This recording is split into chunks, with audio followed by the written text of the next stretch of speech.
What is going on, guys? So today we're going to talk about what is currently in my fridge. Maybe I'll give you some perspective, a couple ideas, and kind of show you how I set things up.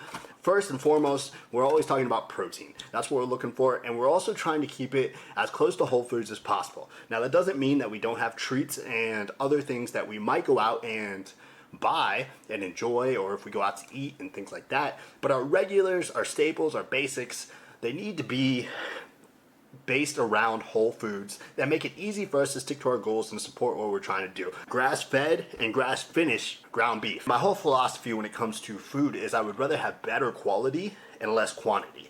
Once you do it, you're gonna realize that the grease is totally different. It's more like butter, and it's a whole different consistency. I keep that in the fridge. Along with, you're also normally gonna find a lot of ground chicken, so that's covering our protein.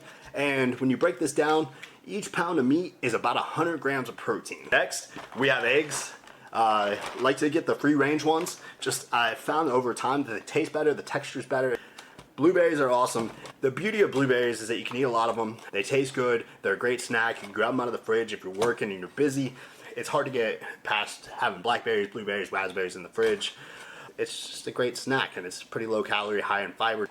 Personal hack right now, I love making my rice, the ground beef, or the ground chicken, and I'm putting in the blueberries mixed with a couple of frozen veggies. Whew, those little explosions of fruit.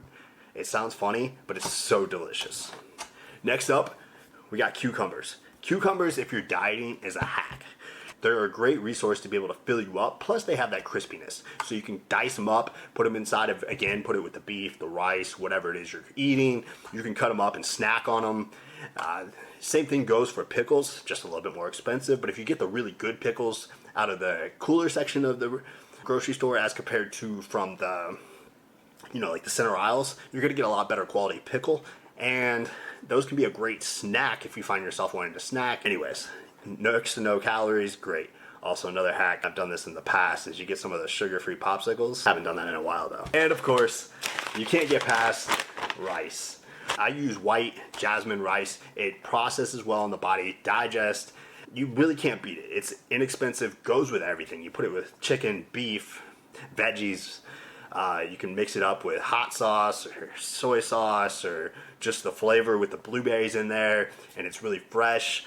And the last thing you're gonna find in my fridge is I like these peas and carrots mixes because I'll cook them in with whatever I'm cooking, or I'll just put them on top.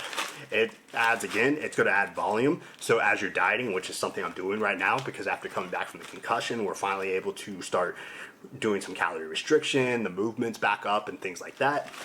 But volume is good. Generally, I'm not going to lie, I'll just put the whole entire thing in with whatever I'm eating, and then I might dice up a cucumber.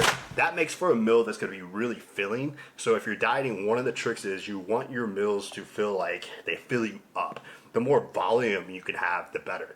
So that's just a quick episode about what is in my fridge currently, just to give you some ideas of how I'm currently eating, and hopefully there's some ideas in there that help you out. Peace.